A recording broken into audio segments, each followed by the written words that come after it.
Heads up, kids. It's sick. I love it.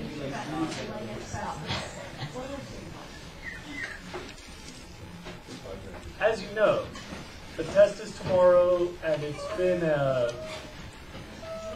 complicated and scrambled unit. Keep in mind, first of all, that with so many study goals, there are only a small number of topics, but they came up in one assignment as the modern problem, in a different assignment as the modern solution, in a separate assignment as the way that issue was handled by primitive farmers. So there are strands of study goals that are all focused on single topics. It is, however, kind of complicated to discuss this, so you're going to need your printed study guide so I can give you the stars. So you're going to need assignments 4.5 and 4.6 so we can discuss some articles from the reader that you may have questions about.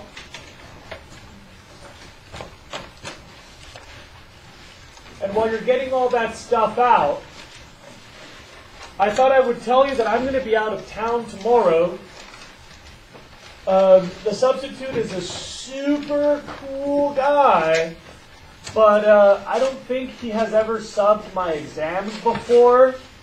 So you might need to lead the timing if you want to make sure that you get your full allotted time window. We got to change something about my class. In the past, I told you do all the homework and then all the labs or something. But you should know that that has made problems.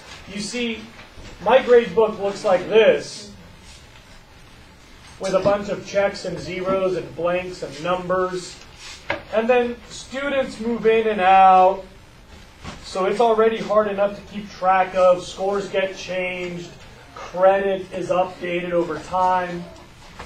And even worse, EDU doesn't let me organize the assignments. EDU puts them on a table by due date.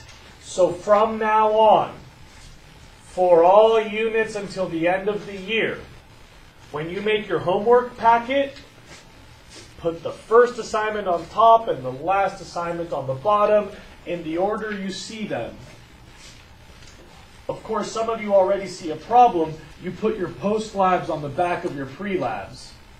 We'll have to deal with that. It's better than wasting paper. But aside from that, put them in the order they appear on the calendar. If you're ever absent on the review day, you already have all the dates on the EDU calendar or in your own calendar. So remember, you packetize them in the order they appear on the calendar, or as close as you can get to that. Warm-ups are due at the end, so they go on the back now. I know that this is a change in the way we've done it historically, but I hope in the long term this will be simpler.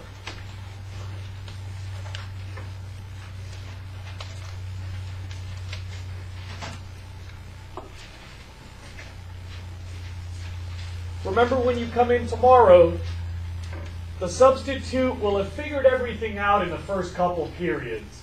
So if there's problems with the technology or problems with the paperwork, I'm sure he'll burden periods 1 and 2 more than your period 3. But you should advocate for yourself. Make sure that the homework gets turned in quickly. Make sure the Scantrons are the only thing on your table. And make sure that you encourage him, like, hey man, we got to get going. You might need to remind him that you qualify for extended time. Those of you who do qualify for extended time, you're highlighted on the rosters. But you might want to just remind him of that issue if he hasn't given you your extended time and you still need it. Are there any questions about how to get ready for tomorrow's exam? Remember also that the only way to get a perfect grade on the exam is to study the whole study guide. When I give you stars, that's not to prepare you for the exam alone.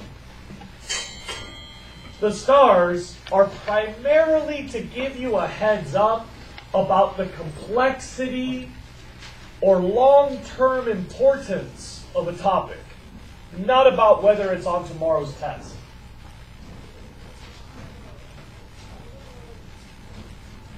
Any questions before I get started? Remember, I am giving stars in the order they are printed on the study guide. Kwashiorkor and Erasmus, I don't think you'll ever need these terms except for the AP test, but make sure you remember them because they always ask. The synergistic effect shows up throughout the year. That's a 2-star issue. Biological controls are a really hot topic. I'd give that 3 stars. And this is one of those strands. Biological control was just a vocab term in the first assignment. Then it was discussed in a video, it was discussed in your book, and in your reader. Study goal number 59 has very important terminology about biological controls. Just so you know, I think it's most efficient if you write a 59 next to the word rather than flipping backward and forward and creating the whole connection now. But it's up to you. Skimming through the vocab, a lot of students make a common mistake about old growth forest. It is not old trees. Old growth forest is all the trees. A really commonly used term is virgin forest, or intact, original, first growth. Old growth forest is what you would consider a natural or an unimpacted forest. Study goal number 1 gets a star. So does number 2.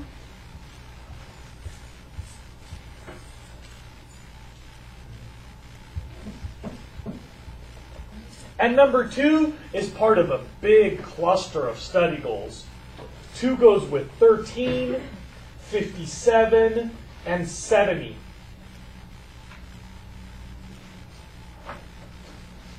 These groups, this group of study goal is all about how we're going to feed our planet as population continues to go up. So some of those that I just listed will have more stars than the others because they just have more information than this one per se. Number 3 gets 1 star. It goes along with 54.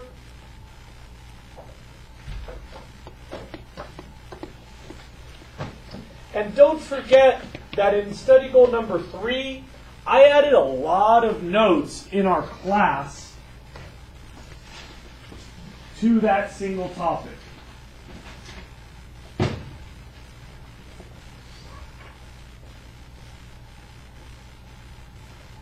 Five gets a star. 6 gets, I don't know how many, 3 maybe?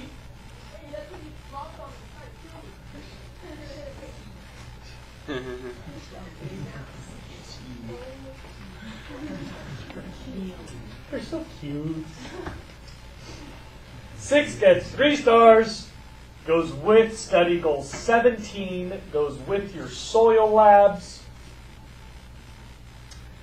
and gets 1 extra star for the vocab term humus, which I added during lecture.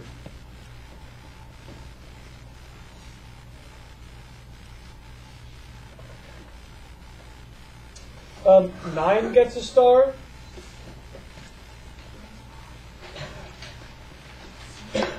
And connects to 34 and 55.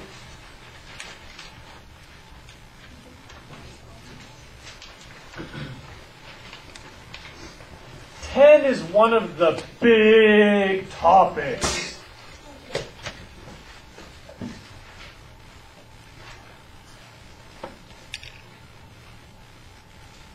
Um, 10 connects to a whole bunch of study goals. 10 goes with 15, 18, 33, 64, and 66. And remember, when I get to some of those study goals, I might give them more stars because they just hit on different parts of this issue. It ends up looking like a whole bunch of stuff to study, but you're just looking at it from different points of view. Let's give it a single one I have in my notes. 12 gets 2 stars, goes with 21 and 63.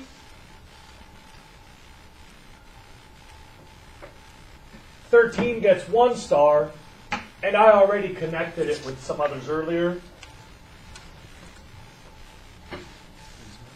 14 gets 1 star, especially for what rotational grazing is. It's a really critical term. 15 is one of these like big picture of farming study goals. So 15 connects primarily with 33, but also 18, 64, and 66.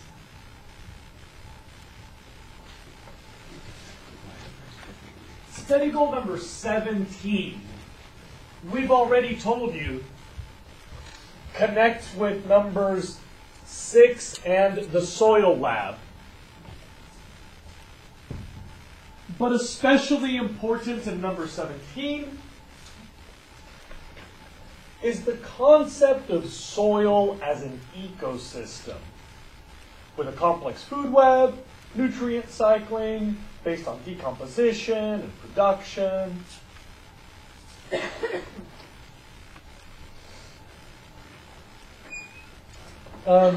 18 gets 2 stars, goes with number 33. And if you don't already have this in your notes, please make sure you write it down now. Erosion does not equal desertification. They're often related, but they're not the same thing.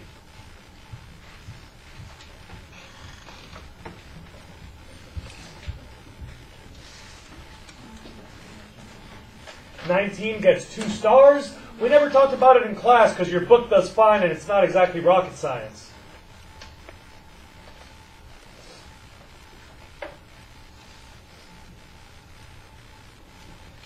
"20 gets 2 stars, and like I said, goes with 33.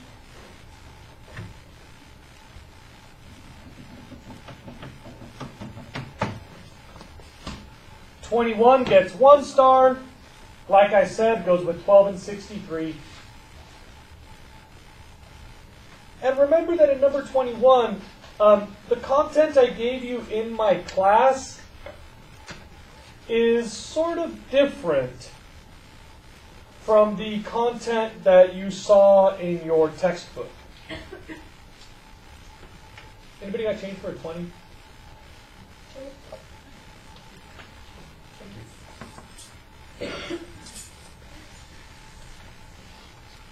23 gets 2 stars and goes with 67.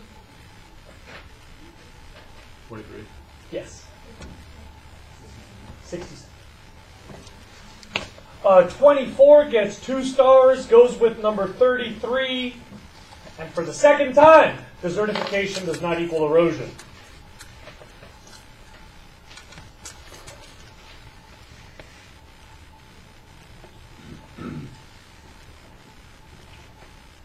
25 gets 2 stars.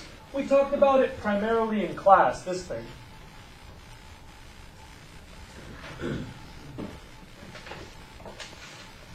27 gets 1 star. I never said anything about it because I thought your book did perfectly fine.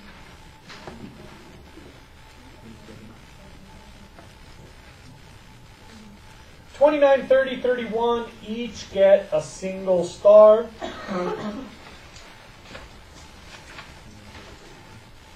That's a rattly cough, bro.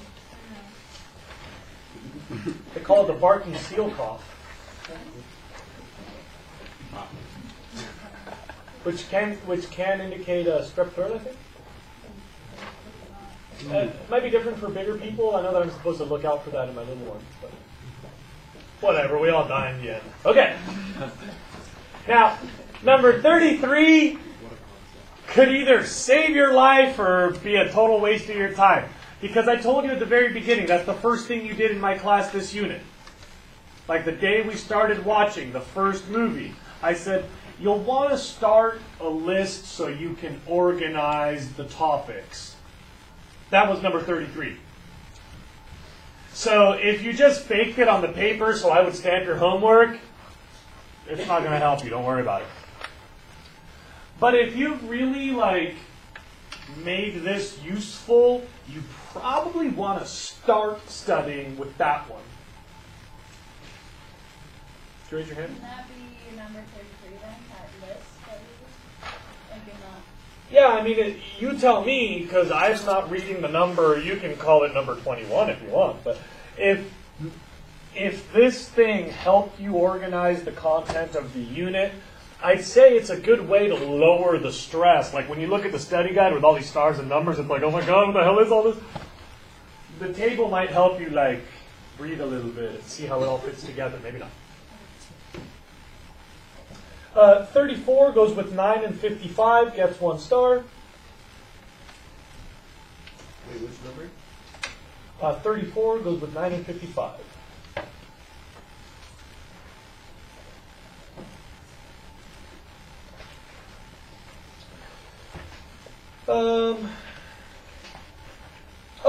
And in number 34, there were 2 important vocab terms that didn't show up anywhere else. Remember, pest resurgence and pesticide treadmill.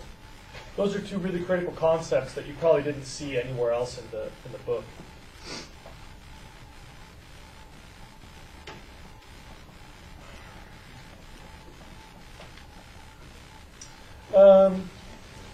Pest resurgence and Pesticide treadmill.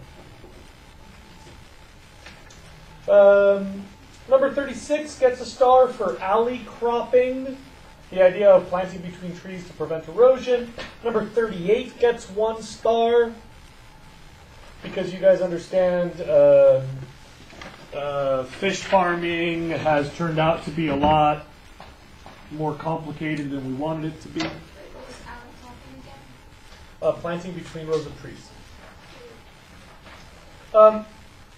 Then in 39 and 40 and 43, I don't know where you put these things down, but it is an important thing for you to know which alternatives exist to current aquaculture. So I don't know where you have these, but carp, shellfish, tilapia, and catfish, all important parts of the solution, given that aquaculture has turned out to be such a big problem. You say that series of numbers one more time. No, but I'll give you the terms. Okay. 39 and 40. Carp, shellfish, tilapia, and catfish.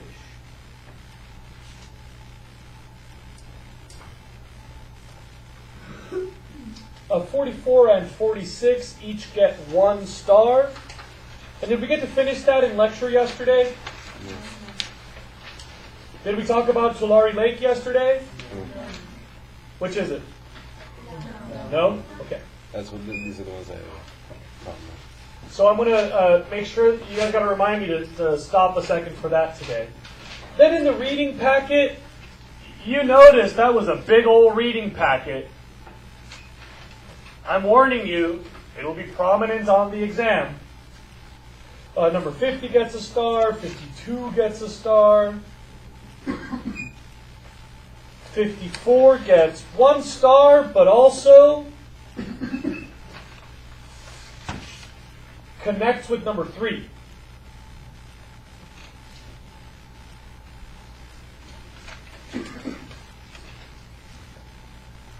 Uh, 57 gets 3 stars and goes also with number 70. 58 gets a star. 61 gets 2 stars. Would anyone like an L.L. Bean catalog? Yeah.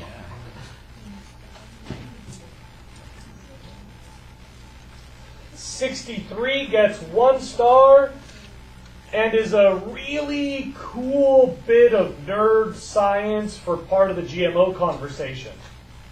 So 12 and 21 are the basics, and 63 is the nitty-gritty if you're a nerd. 64 gets 1 star.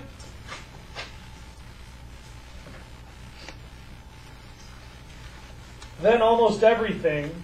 65 gets 1, 66 gets 1, 67 gets 1, 69 gets 1 star, and it was hard for me to figure out where to put that one. It's about types of fishing that are most environmentally damaging, you know, in a commercial scale. And I gotta say, it's important, but it seems kind of random. It's just like one article about commercial fishing methods that in large scale can be really dangerous. Yeah? Isn't gill netting the least bad out of all those? Well, it kind of depends how you do it. So yeah, out of those other two, it probably is the least bad. So given the other two, you know, large-scale industrial trawling is probably the gnarliest. Long-distance, open ocean, industrial scale long lining is probably most devastating for the big stuff we like in the ocean, like the whales and the sharks. But gill netting, if you do it in a small scale, in a managed system, you can do it super carefully and it's super righteous.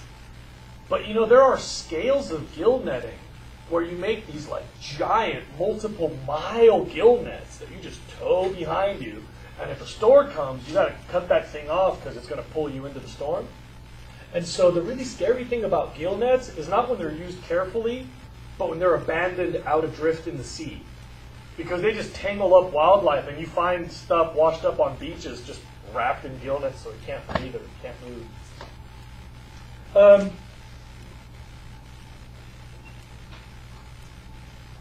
Number 70, like I told you before, gets 3 stars and goes with 57.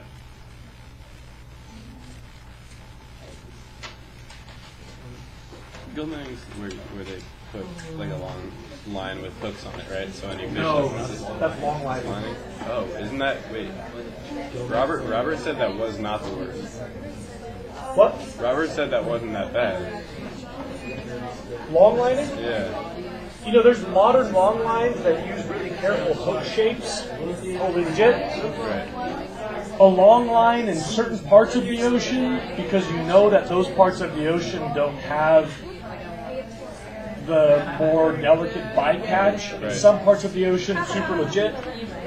The really scary thing is the industrial open ocean, very long lines that have what we call the bad hooks, that don't have a swivel, and that don't have a way of controlling bycatch. Some of those long lines will catch about 9 non-target species for one target species. And that particular region of the ocean has some of the more delicate things that we're really stressed about, like whale sharks and blue whales, great whites, and like the really kind of delicate, limited number, more threatened species. So what would be gill netting? There are these types of nets, and maybe Hayden knows better than me, but they have a really fine weave. They're made out of really light fiber. And most fish on their operculum that covers the gills have little spines. So instead of hooking them in the mouth, you just snag their body. It's like Velcro. They stick. Again, if you're like trapping a school of fish that's all the target species, right on. But if you let that thing float around, really bad. So big fish. Yeah, I want to try. Teeny.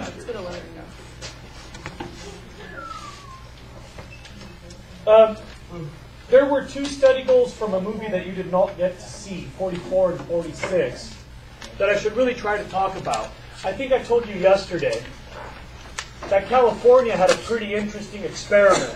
We took all this naturally occurring runoff and we have channelized it into agricultural irrigation. Did we talk about that? Mm-hmm. Yes, I introduced the idea. It's called the Central Valley Water Project. So that farmers get really cheap water. Yeah, it provided a huge volume of really cheap water to an area where nobody could grow food and turned it into a really productive agricultural powerhouse. It worked really well. There were, however, two really big changes. One big change occurred to a place called Tulare Lake.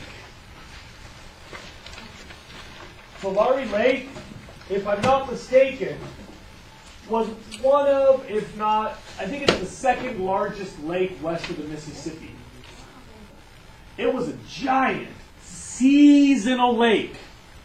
So in the runoff season, I think it was 40-mile diameter. That's a really big lake. You know, driving all the way around the lake would take hours. Really, really big lake.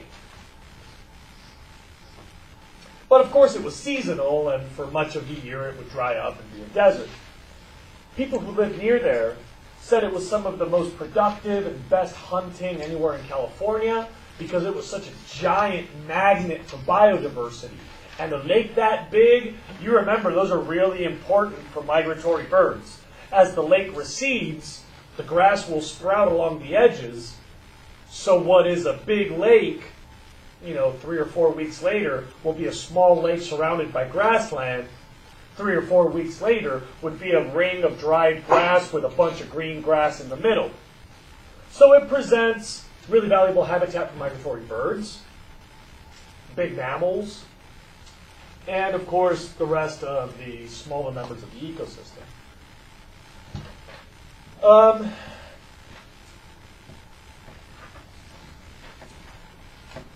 There's no more lake. Tulare Lake has been bone dry for decades now. The lake is entirely gone. Because every drop of water that used to spill out of the mountains is trapped by one dam or another.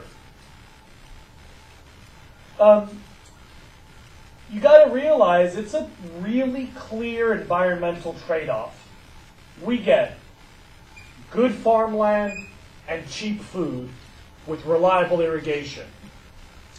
That's our benefit. But the environmental cost is also obvious. We have lost one of the largest stops in the western flyover for migratory birds, and we have lost what was regionally a magnet for wildlife. It was a really big lake. I mean, way bigger than like Mono Lake and Lake Tahoe. Like, we're talking a really big lake. I've heard people say that there's an office in Sacramento where you can make an announcement over the loudspeaker and you can stop every drop of water that leaves the Sierras. Because all those valves for all those pipes and all those canals, they're all controlled by people, and no water runs freely from the high Sierra down to the ocean. This is like the one big example of how we have tamed California's nature. Tulare Lake is like the big example. There were thousands. This used to be a chain of seasonal wetlands all up and down this valley, and they've all dried up just like that. And really, you gotta wonder, maybe it's a good trade. I don't know, I like cheap lettuce, I guess. But it is a really famous example because it was such a well-known magnet for biodiversity, and now it's such an obviously different landscape. There was another really interesting thing that happened in the Central Valley too. And if you want to get grossed out, you should Google Kesterson Reservoir selenium hatchling. What's that? It's in your Federal 46.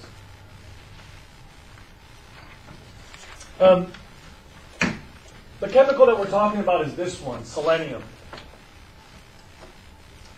And this all started as this all blew up as a really mysterious phenomenon. The Kesterson Reservoir, I believe, is a national wildlife refuge, maybe a state wildlife refuge. Feel free to correct me if you get the right data on that.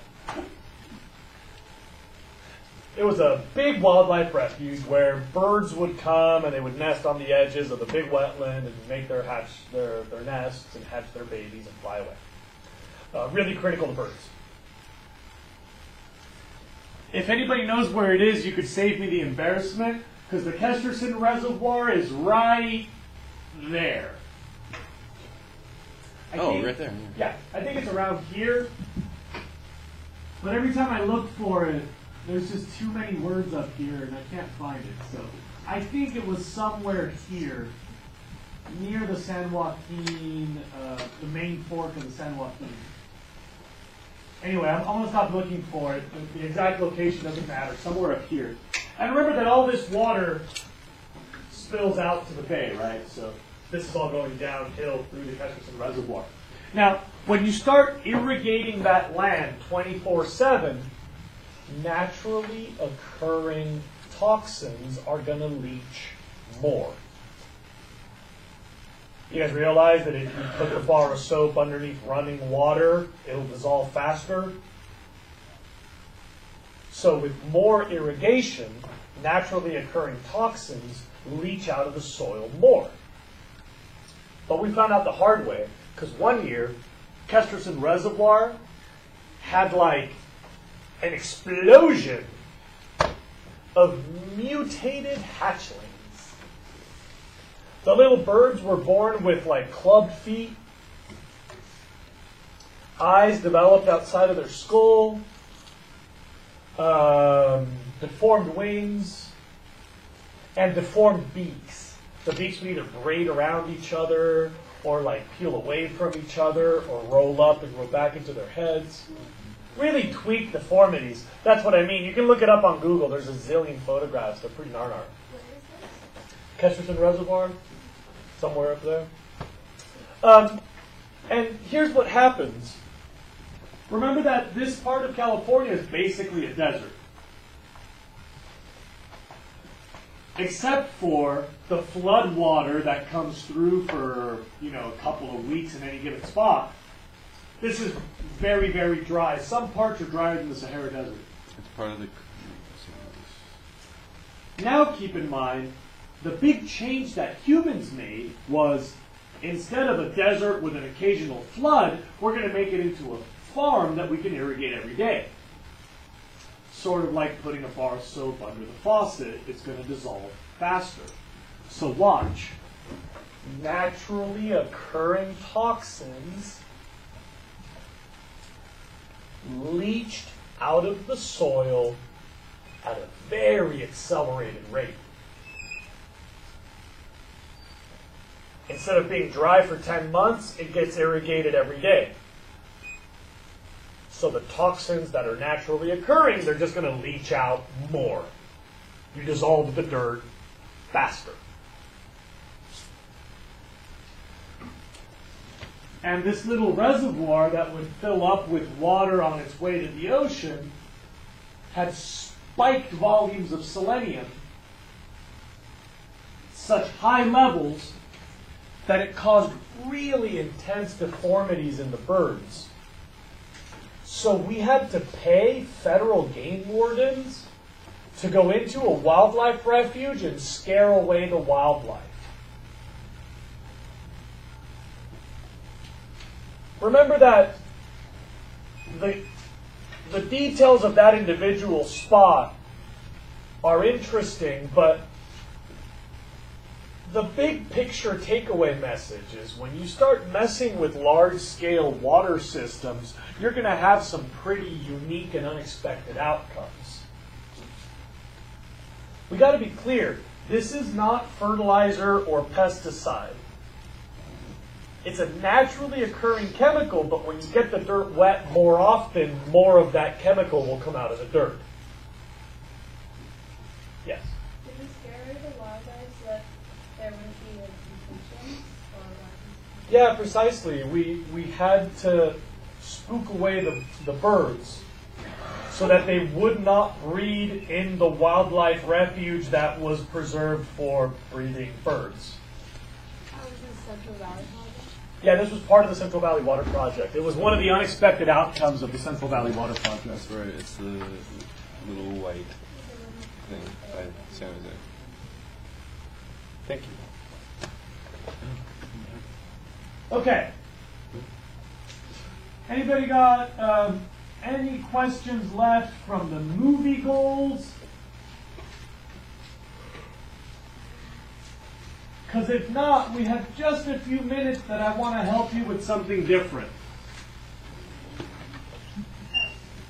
Yeah. What do you mean go over? What's your...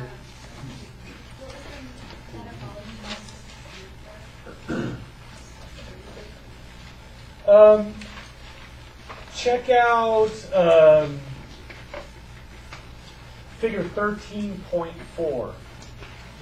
I swear it's all you need. Whoa. Are there any questions from the 2 reading packet assignments? Because if not, I've got a few things to point out. Now look, you guys know that I have this job for a lot of reasons. Number 1, I get a lot of time off so I can go climb rocks and shoot ducks and stuff. Reason number 2 is I love science and I like talking to young people about science and I want to encourage you to think more scientifically, so right on.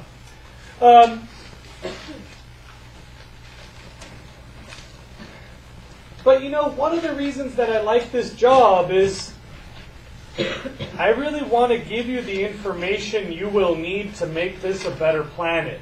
I really think that most of our society is giving you young people a pretty loaded deck of cards.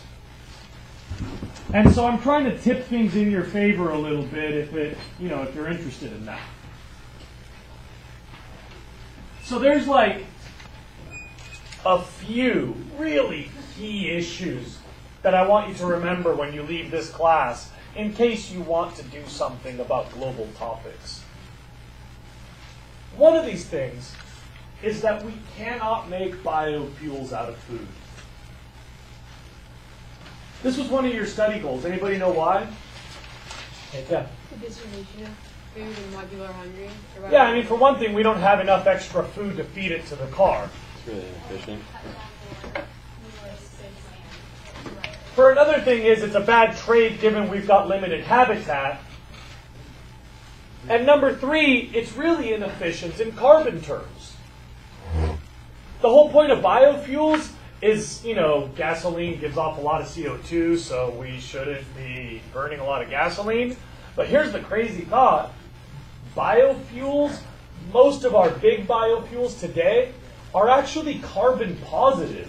They give off overall more carbon than gasoline because it takes so much carbon to grow agricultural biofuels. Now, biofuels are the future. We should get off fossil fuels.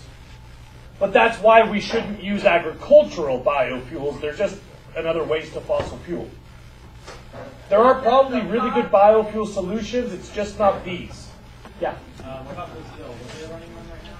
Don't they use They use sugarcane. There, it's a bad habitat trade, but they actually use a waste product of their sugarcane industry. So all things considered, they are carbon negative. Yeah. But when you get too much silt. What did you say?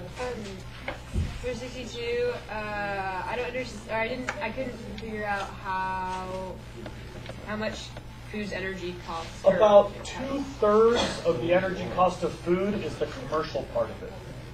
Now look, I got one last thing. Excuse me. I've got one last thing, and the bell's just like looming over me. But there's one single suggestion. Like seriously, if you want to make one change in this life, one single change, I gotta tell you, eat local. Get off this like globalized food system. I'm telling you, when you eat local, it's nothing but benefits. Look, you get better taste because the food is fresher, there's less CO2. You cause more global warming with your diet than you do with your car. Remember that. If you're worried about global warming, keep your car. Just change your food. The money stays in your economy, so you're helping your neighbor who's going to help you later. You limit the impact of globalization. You can have more local control of environmental issues. And you know the person who grows your food.